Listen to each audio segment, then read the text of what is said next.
How's it going everyone, Jackson here and welcome back to the studio.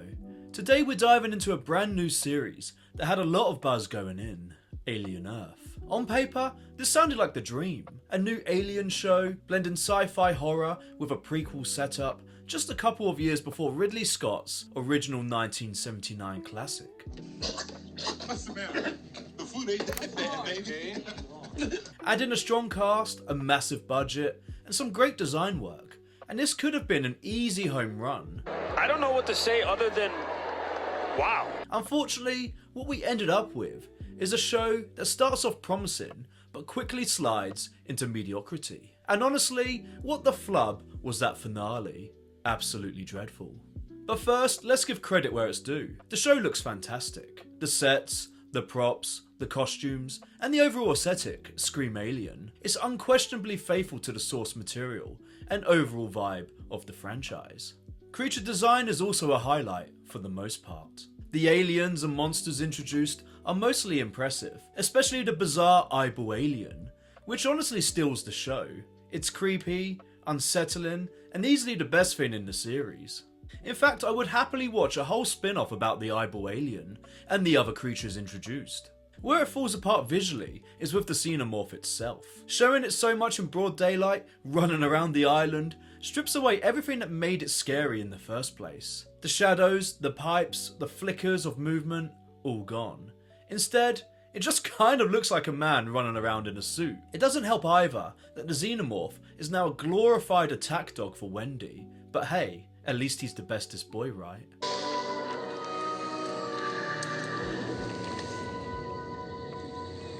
It's a shame though because this is supposed to be about the xenomorph, but he has almost nothing to do with the overall narrative. Performance wise, the cast is solid. Sidney Chandler, Timothy Oliphant, Babu Cisse, and Ede Edmondson all give strong performances. Samuel Blenkin really stands out as Boy Cavalier, the obnoxious multi-billionaire boy genius. He nails the role so well, you can't help but want someone to punch him in the face, and that's a compliment to his performance. Wendy, meanwhile, is one of the strangest elements of the show.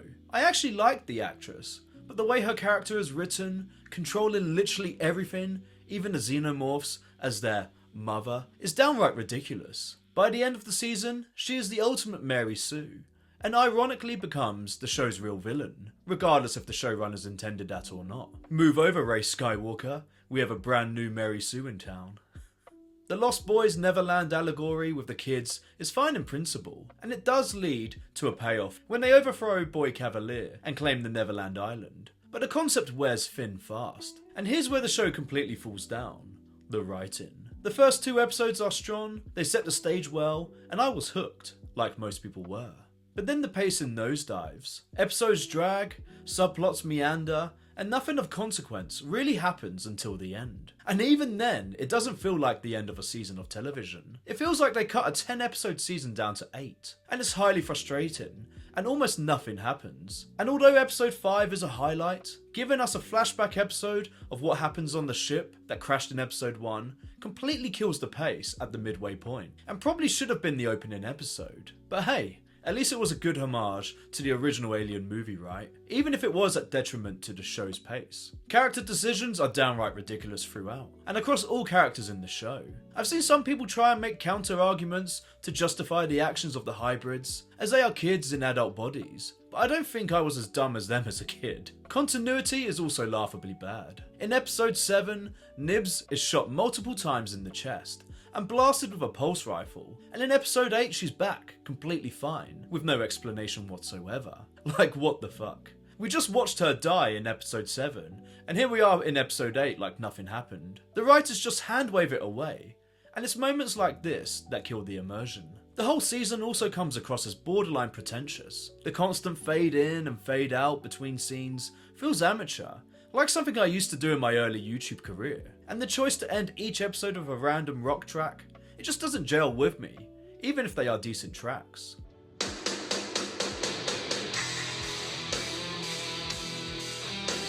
I will admit though, I like the opening title intro with each episode.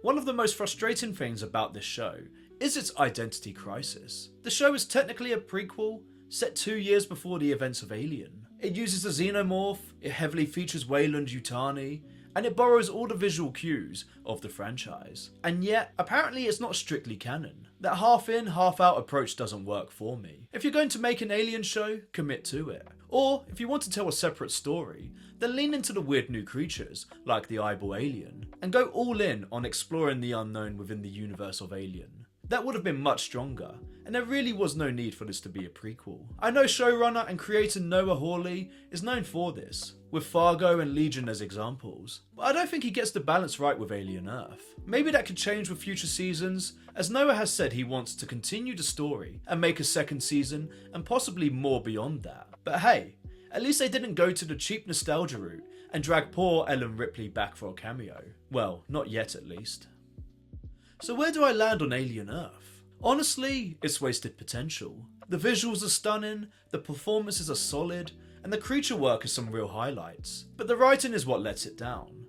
The pacing is uneven, the character decisions are often ridiculous, and the attempts to be artsy just feel pretentious. Would I watch a season 2? Probably. There's just enough here to keep me curious, especially if they double down on the stranger creatures like Mr. Eyeball and the associated body horror. But it would need to be a big step up in storytelling to keep me invested long term. In the end, Alien Earth isn't the worst thing you'll watch in 2025. War of the Worlds already has that title. But it's pretty mediocre. And in a franchise with a legacy as strong as Alien, mediocre feels like a missed opportunity, and it's disappointing to see. Now it's your turn to let me know your thoughts in the comments below. Did the show live up to your expectations, or did you find it as frustrating as I did? Let me know and let's talk some Alien. And if you're new here, my name is Jackson, and welcome to the studio. I cover all things television and film, and I would love for you to be part of this growing community. Make sure you like the video, drop a comment, and subscribe if you haven't already. It's free and it really helps with the growth of this channel. Thanks for watching, and I'll see you next time.